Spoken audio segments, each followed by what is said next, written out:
আসসালামু আলাইকুম রহমতুল্লাহি অবরকাতুহু। সম্মানিত দর্শক, ঘটনার সত্য না মিথ্যা বলতে পারবো না, কিন্তু যেভাবে দেখেছি ফেসবুকে এবং কয়েকটি পত্রিকার ফটো কার্ড ব্যবহার করে যেভাবে খবরটি চারিদিকে ছড়ানো হয়েছে তাতে করে আমার ব্যক্তিগতভাবে ভালো লেগেছে।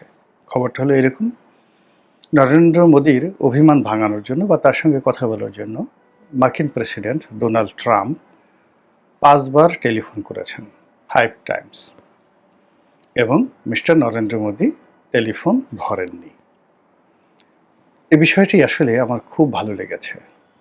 আমি বহুদিন পশ্চিমা দেশে থেকেছি, ইউরোপ, আমেরিকার বহু দেশে গিয়েছি এবং দীর্ঘ সময় ধরে বহু শহরে থেকেছি।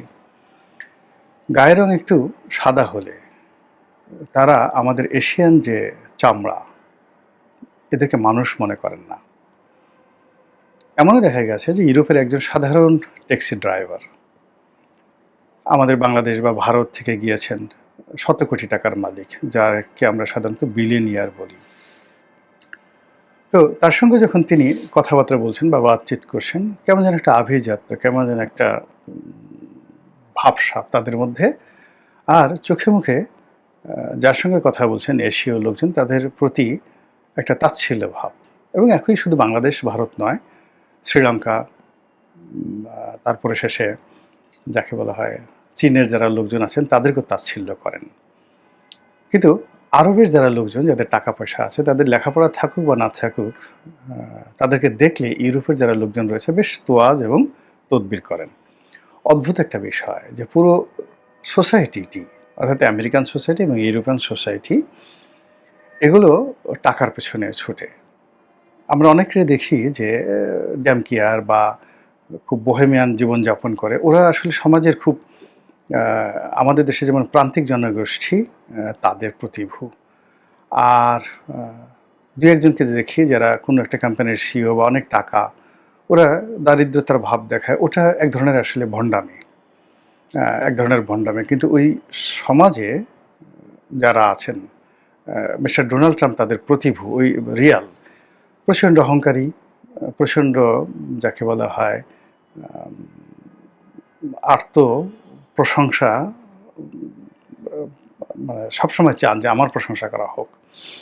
তারপর প্রতিপক্ষ তাকে বিচার বিশ্লেষণ করেন প্রথমে টাকা দিয়ে।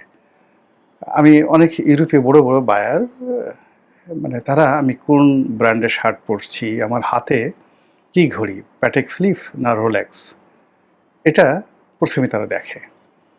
আমার যে পায়ে জুতো থাকে, এটা কি মরিসি না বালি, কোন ব্র্যান্ডের আমি জুতো পরছি, এটাও খেয়াল করে। আমার হাতের যে ব্যাগ, যে ব্যাগটি ছোট ব্যাগ কিংবা আমার যে ট্রাভেল ব্যাগ, সেটা কোন ব্র্যান্ডের, এগুলো তারা দেখে। এরপরে লজ্জাসবের মাথা খেয়ে জিজ্ঞাসা করে যে ঠিক আছে, তুমি কি গাড়ি চালাও, মানে তোমার কটা গাড়ি আছে, কি গাড়ি চালাও। এবং যখন দেখে যে তারা যে জীবনযাত্রা তাদের রয়েছে তার সমপর্যায়ের বা তাদের চেয়ে ভালো পর্যায়ের কোনো বাংলাদেশি লোকজন আছেন, সে যদি নিজেকে ওইভাবে উপস্থাপন করতে পারেন, তখন সেখানে শুরু হয় তোয়াজ তবি, oh mister Roni, you are so nice, oh my god, তোমাদের দেশে যাব, এ সমস্ত ভাবসাব দেখায়। কিন্তু প্রথম দিকে যখন আমরা বলার চেষ্টা করেছি, অনুগত থাকার চেষ্টা করেছি বা ঠিক শো অফ করার চেষ্টা করেছি, তখন তারা আমাদের পুরো দেশটাকে মনে করেছে একটা ল্যান্ড অফ বেগার, ভিক্ষুকের দেশ। এনিওয়ে, আমি যতদিন ব্যবসা বাণিজ্য করেছি ততদিন প্রথম কয়েক বছর বুঝতে পারিনি, পরে যখন বুঝতে পেরেছি তখন ওইভাবেই তাদের সঙ্গে স্ট্যাটাস মেনটেন করে চলেছি তাদের দেশে। এবং যখন তারা আমাদের দেশে এসেছে, আমি অনেক বায়ারদের, বেশিরভাগ বায়ারদের হোটেলের বিল পর্যন্ত, মানে এখানে তারা যে থেকেছে পুরো বিল, 3 বেলা 4 বেলা খাবার দাবারের সব কিছু পে করেছি, ব্যবসা হোক বা না হোক। এবং অনেক ক্ষেত্রে আবার তাদেরকে বেশ দামি দামি উপহার দিয়ে দিয়েছি। পরে কি হলো যে বায়ারদের সঙ্গে আমার যে সম্পর্ক, সেই সম্পর্কের ক্ষেত্রে আমি যখন পরবর্তীকালে গিয়েছি, দেখা গেল যে এয়ারপোর্টে সেই বায়ার বা আমার যারা এজেন্ট রয়েছেন তারা নিজেরা সেই রাত 3টার সময় এসে দাঁড়িয়ে থাকতেন, অনেকে স্ত্রী নিয়ে বা সন্তান সন্ততি নিয়ে। এটা অর্জন করতে হয়েছে এবং এই অর্জন করার জন্য যে বিনিয়োগ দরকার, ঘাড় বাঁকা দরকার। তো সেটা আমি যখন বাঙালির কারোর মধ্যে দেখি, ভারতের কারোর মধ্যে দেখি, এমনকি পাকিস্তানের কারোর মধ্যে দেখি, আমার ভালো লাগে। ইমরান খানকে আমার খুব ভালো লাগতো। ইমরান খান যেভাবে সিনা উঁচু করে চলতেন, যতদিন তিনি রাজত্ব করেছেন দেশের ভিতরে এবং বাইরে, তিনি বাঘের বাচ্চা, শেরে পাকিস্তান হিসেবেই তিনি যাকে বলা হয় রাজনীতি করেছেন, রাষ্ট্র পরিচালনা করেছেন। বিশ্বের যেকোনো মঞ্চে, সেটা আমেরিকার প্রেসিডেন্ট হোক, জাতিসংঘ হোক, কিংবা চীনে হোক, কিংবা পুতিনের সঙ্গে বৈঠক করতে গিয়ে তার যে অভিব্যক্তি দেখেছি, তিনি সেই পাকিস্তানের পাজামা পাঞ্জাবি মানে শেরওয়ানি, তার একটা সাধারণ স্যান্ডেল। অথচ আপনারা জানেন he is one of the smartest Oxford graduate, smartest man.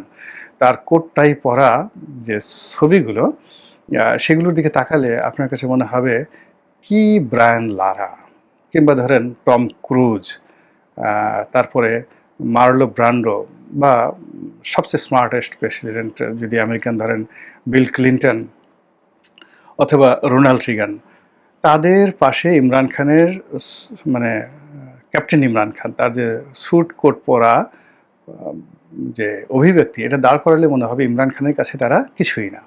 অথচ এই মানুষটি যখন পাকিস্তানের জাতীয়তাবাদটাকে ধারণ করেছেন, ধারণ করে তার সেই যে পোশাক আশাককে, অর্থাৎ পাকিস্তানের শেরওয়ানিকে তিনি যখন ব্র্যান্ড করেছেন, তো ওটা দিয়ে তিনি তার ব্যক্তিত্ব